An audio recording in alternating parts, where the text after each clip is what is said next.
Hey guys, welcome back to Wentworth Life, the channel that talks all things Wentworth. Now, apologies guys for the lack of updates recently.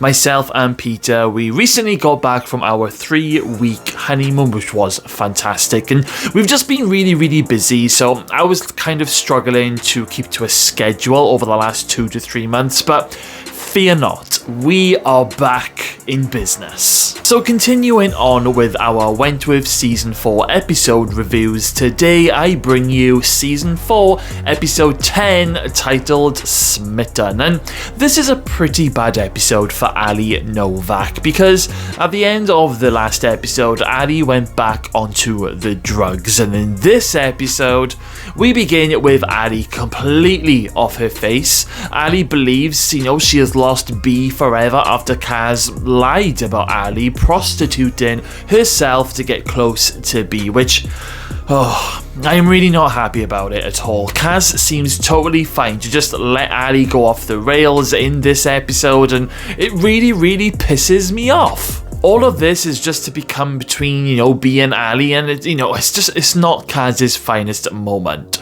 We have Ali off her face in the yard, kissing and snogging some of the other background characters, and oh bless her, she is a total mess. Bea does warn Tina, Tina Mercado, not to sell any more drugs to Ali, so, Bea, she does still care. There is a horrible moment in the shower block when Bea ends up saving Ali from Juicy Lucy and her crew, and Bea and Ali, they end up having like a little bit of a heart-to-heart, but in the end, Ali ends up telling Bea that she loves her.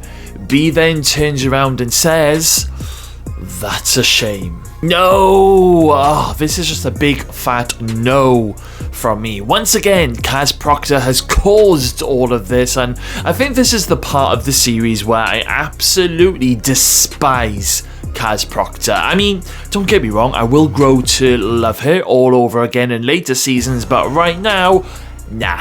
Ali does try to get more drugs from Tina, but Tina refuses to sell her anything after Bea's warning. Good girl, Tina. So in a twist, Officer Jake Stewart offers to give Ali drugs in return for Kaz's mobile phone, because if you remember in the last episode, Kaz ended up tying up Mr. Jackson in the boiler room and recorded a video of him. So Ali does end up stealing the phone and gives it to Jake in return for the drugs. Ooh.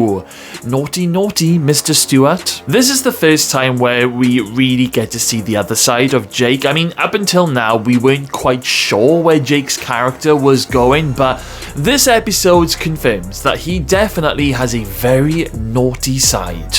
Sticking with Ali for a moment, Bea ends up learning that Ali was the one who saved Bea from the drowning a few episodes back, and Bea finally comes to realise that Ali has been telling her the truth and Kaz is just a bitch. So Bea ends up going to see Vera and asks for Ali to be transferred to her unit, and Bea, she ends up helping Ali go through cold turkey, through the night in order to have a fresh start, which is it's really lovely to see. We see Bea helping Ali when she's going crazy and she's being sick in the toilet, but it all ends up with Bea spooning Ali at the very end of the episode, and this just makes me so happy.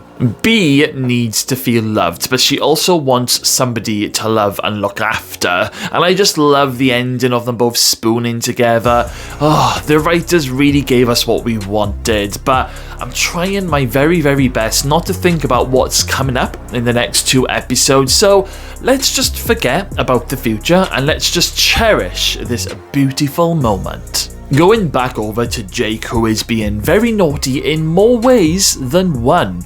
Jake ends up going all 50 Shades of Grey on us in this episode because he ends up luring Vera into the boiler room for some saucy action when he ends up blindfolding her and becomes this dominant character, giving Vera quite a naughty little thrill. Jake is also Joan's personal bodyguard, and he is using this opportunity to get information from her about Vera. The sort of information that Vera wouldn't normally give to him.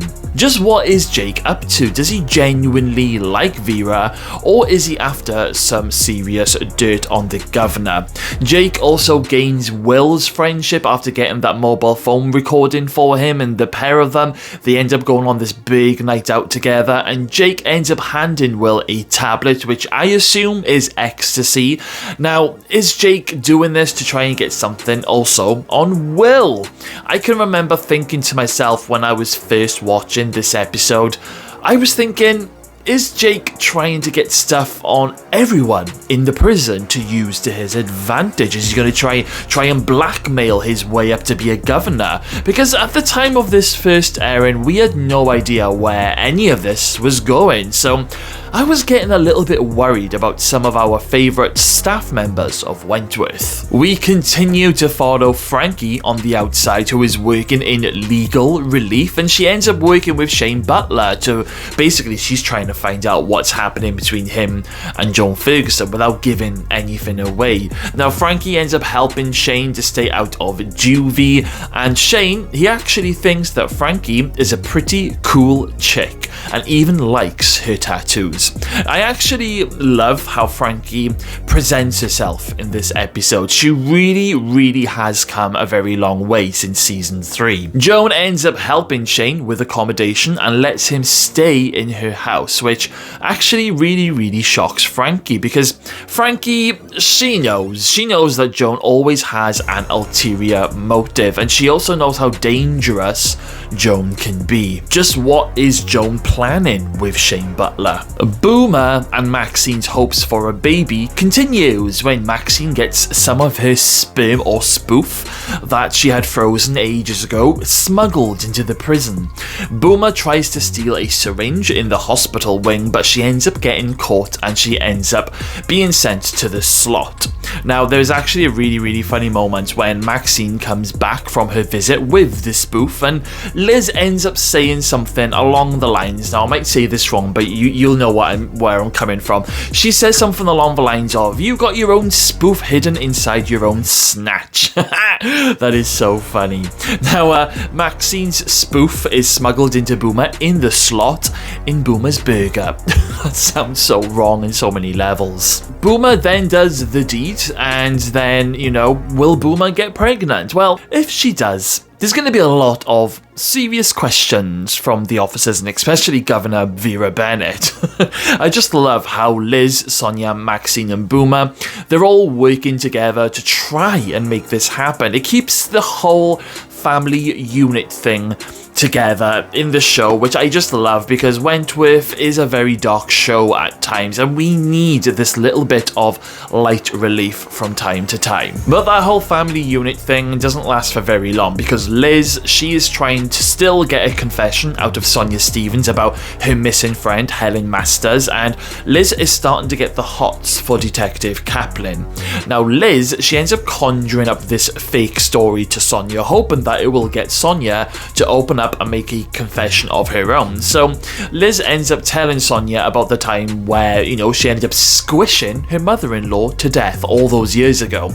Now we all know that it was a tragic accident, but Liz ends up making out to Sonia that she just ended up losing her head, and she ended up deliberately mowing down her mother-in-law, and she wanted to kill her. But later on, Sonia tells Liz that she asked around some of the other women, who ended up saying that it was actually an accident, and Liz was heartbroken at what she had done.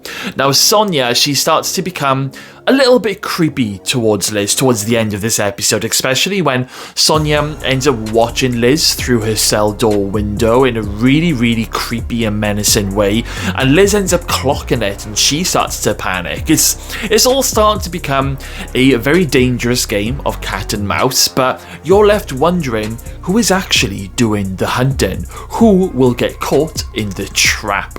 I think this is the first time where we get to see a small little bit of that other side of Sonia, leaving all of us wondering whether Sonia is indeed a murderer or not. Doreen ends up getting upset when she ends up meeting Nash's ex-partner during a visit with both of them and baby Joshua, and Doreen starts getting that feeling of missing out, which is totally understandable, and she ends up reminding Nash that him living with his ex is just temporary and to remember that. But Doreen starts getting really super paranoid, thinking that Nash is secretly back with his ex, and she gets very upset. So CRAIGz decides to get some of her Red Right Hand crew to go and visit him and teach him a lesson, but she doesn't tell Doreen about it. Now, this is before Ali steals the mobile phone and gives it to Jake, but when Doreen does find out what CRAIGz has done, she demands that CRAIGz puts a stop to it straight away. Now, this is when CRAIGz goes looking for the phone and it's too late, the phone is gone. So Doreen, she ends up running to the phones and rings Nash and tells him, him and Joshua, they need to get out of that house now. Luckily, the Red Right Hand don't get to him, but this ends up causing even more problems when Nash ends up coming to visit Doreen the following day, telling her that Miranda, his ex, has thrown him and baby Joshua out. He still is struggling to find a job, and he's gonna end up having to move in with his parents, which is miles and miles away, meaning that Doreen isn't going to get to see Nash or Joshua for a long time. Now, as much as I really feel for Doreen about this whole situation, I can't help but feel fed up of her moaning and her whinging. I really felt like the writers were really turning Doreen into this annoying character in season 4. I still can't get over how Doreen turned her back and went against Bea in some of the previous episodes of this season, and for me it is a shame because up until season 4 I always liked Doreen. So all in all, a great episode. There are lots of things going on and everything is building up to these final 2 episodes of season 4. My favourite part of this episode is just Frankie. I think she was so brilliant and confident, and I just loved how she presented herself, and I just loved every time she popped up on the screen in this episode. I just love it. My least favourite moment has to be the moment where Bea turns her back on Ali after Ali tells Bea in the shower block that she loves her. Now, none of this is a reflection on Bea. I don't blame Bea at all. It was all on CRAIGz, but it's still a scene that I hate watching back. But let's hear some of your thoughts. What do you guys think about this episode? What are your favourite and what are your least favourite moments? And let me know, was Doreen really doing your head in at this stage of the series? Okay then guys, well, it's been really nice to be back. Thank you all for watching today's video. Make sure you do smash that subscribe button. Stay safe out there, and I really will see you all again very, very soon.